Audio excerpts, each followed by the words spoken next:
Chapitre 7.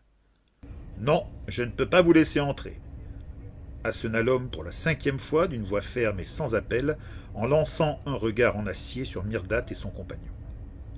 Le commissaire se pencha vers elle pour lui glisser avec un air de conspirateur. Votre charme ne semble pas marcher sur celui-là, votre sainteté. Cela faisait 10 minutes déjà qu'il faisait le pied de grue devant cette maudite porte d'acajou menant à la suite de la cantatrice, et que cette espèce d'imbécile borné leur barrait le chemin. Et Myrdhatti avait eu beau jouer de son statut, son autorité, rien n'y avait fait. De tous les passagers de ce wagon, peut-être de tout ce train, celui-là était bien le seul que son équipement et ce qu'il représentait n'impressionnaient pas. Ils avaient traversé la voiture-restaurant, le salon, bien plus peuplé qu'à l'aller, occupé par un aéropage de personnes toutes plus élégantes, même en tenue d'intérieur, les unes que les autres, mis à part une ou deux plus négligées, mais que son compagnon, qui semblait connaître tout un chacun, identifiait sans coup férir.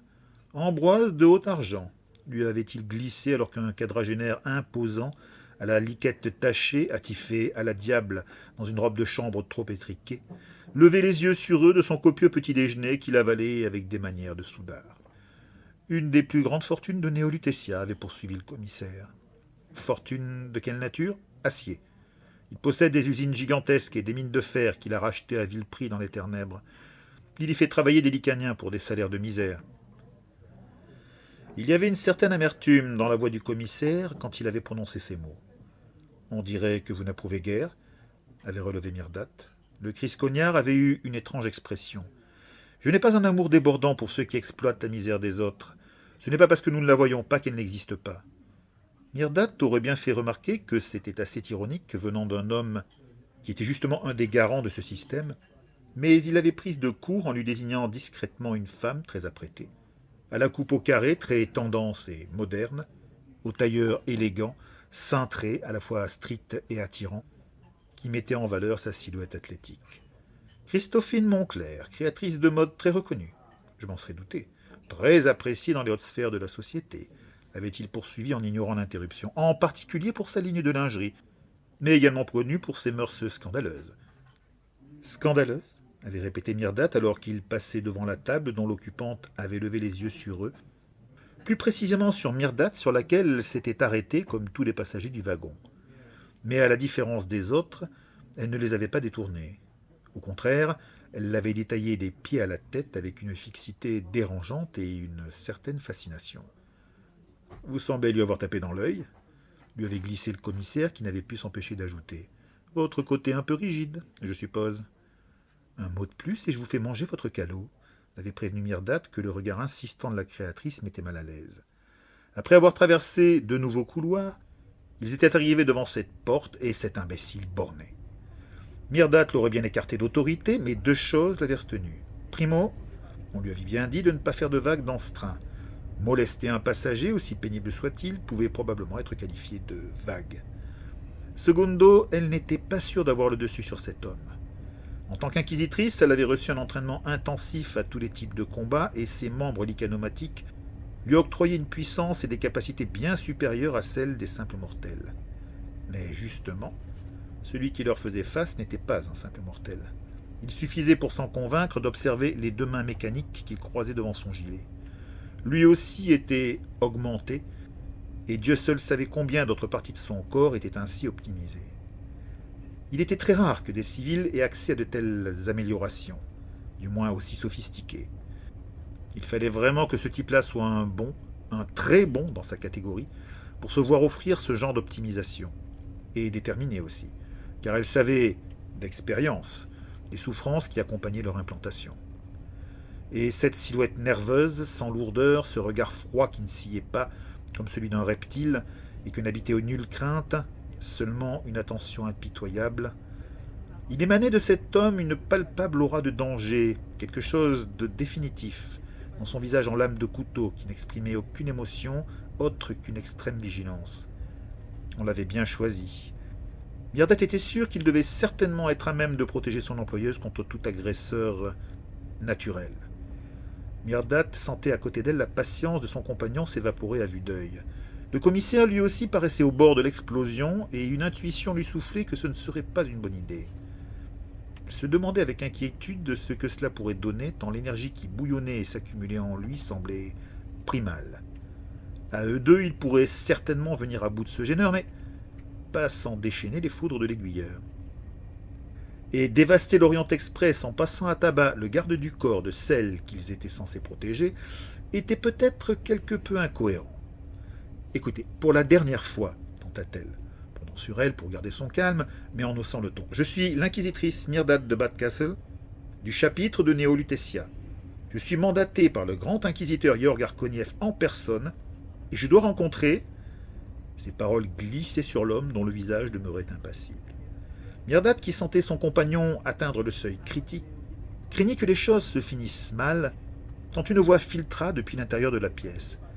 « Marcel, que se passe-t-il » C'était une belle voix de femme, chaude et profonde, rehaussée d'un léger accent slave. Il n'était pas difficile de savoir à qui elle appartenait. Celui qui se tenait devant la porte répondit aussitôt sans les quitter des yeux. « Une inquisitrice, madame. » Son regard glissa sur l'imposante silhouette du commissaire en question. « Et un inspecteur de la Crispole, du nom d'Exeter. » Il acheva après une seconde. « Il désire vous parler. »« Une inquisitrice ?»« L'inquisitrice Myrdad de Badcastle, madame. »« Myrdad de Badcastle ? La Myrdad de Badcastle ? Laisse-les entrer, Marcel !» Il y avait un tel enthousiasme dans la voix de la femme invisible que Myrdad sentit le rouge lui monter aux joues. Comme le cerbère s'écartait et leur ouvrait la porte, le commissaire se pencha vers elle pour lui souffler. « Je retire tout ce que j'ai dit, votre sainteté. Je vous ai ordonné d'arrêter avec ça. »« Ça quoi ?» Les grands yeux du Christ-Cognard luisaient de malice. « Votre sainteté !» Alors qu'il s'avançait pour entrer dans la suite, le commissaire ajouta, sur un ton de conspirateur. « Là, je suis désolé, mais je suis quand même obligé. Vous êtes impressionnant. » Myrdad l'ignora et, passant devant le garde du corps qui lissait ses longues moustaches de chat gominé en les observant, lui lança un regard narquois auquel il ne répondit pas. La cabine de Myrdad était déjà luxueuse, mais comparée à celle-là, elle faisait figure de chambre de bonne. Autour d'eux s'élevaient les accords d'une voix mélodieuse et profonde diffusée par le grand pavillon, semblable à une fleur de métal, d'un cristallophone posé sur un petit meuble dont le cylindre luminescent tournait lentement.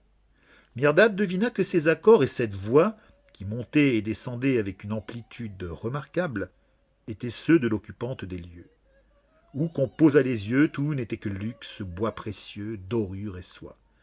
La chambre faisait visiblement partie d'une suite encombrée d'un capharnaüm ahurissant de boîtes, de coffres de voyage et de bagages dont certains, ouverts, dégorgeaient leurs entrailles de tissu chamarré de quelques costumes de scène. Face à eux, dans un grand canapé d'acajou au coussin de velours pourpre, derrière une table basse sur laquelle fumait une théière, 2 tasses et des petits gâteaux, une femme les fixait avec étonnement et fascination. Un étonnement partagé d'ailleurs. Myrdad ne savait pas ce qu'elle avait imaginé. Certainement une de ces matrones à la poitrine obusière considérable et à la carrure imposante, taillée pour chanter des opéras de Wagner. Enfin, tout, si ce n'était la charmante jeune femme aux allures d'elfe qui se trouvait à cet instant devant elle, corsetée dans sa robe élégante, au visage en cœur, aux immenses yeux en amande, à la longue chevelure rousse savamment coiffée, aux lèvres pleines. Myrdad comprenait maintenant pourquoi Haïda soulevait l'enthousiasme des foules et attendrissait jusqu'aux critiques les plus féroces. Une jeune femme qui s'exclama, avec un adorable sourire qui aurait fait fondre les plus grincheux des malotrus. « Inquisitrice Myrdad, quel honneur de vous rencontrer. J'ai tellement entendu parler de vos exploits par le fluoroscope. Votre dernier exorcisme à Vienne a défrayé la chronique. Il faut que vous me racontiez ça. » Myrdad, gêné de cette attention, ne savait plus que dire. La cantatrice enchaîna. « Commissaire Exeter, c'est ça ?» Le Christ-Cognard, étrangement intimidé, soudain, comme si la jeune cantatrice l'impressionnait, répondit en rougissant. « C'est cela, madame. Je vous en prie, appelez-moi Haïda. » Un bruit s'éleva de la pièce d'à côté. Myrdad tourna la tête pour découvrir, par la porte ouverte, la silhouette d'une femme en uniforme de la compagnie, en train de refaire le lit de l'occupante des lieux. « Ne prêtez pas attention à elle, elle aura bientôt terminé. » La cantatrice, sa voix confuse, avec son léger accent slave qui transparaissait parfois et ajoutait à son charme. « J'étais fatiguée. J'ai un peu traîné au lit aujourd'hui. » Elle acheva avec un petit rire discret. « Et où avais-je la tête ?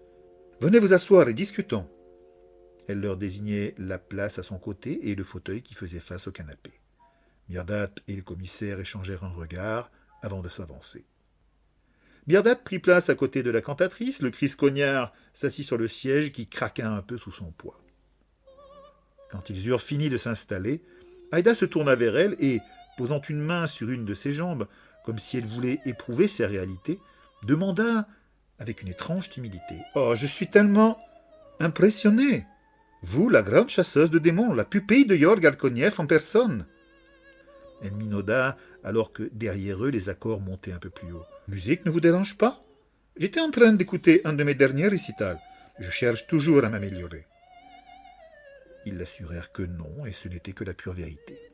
« Oh, je vous en prie !» s'exclama-t-elle, comme si elle se décidait brusquement. « Racontez-moi cet exorcisme à Vienne, dont toute la presse a parlé.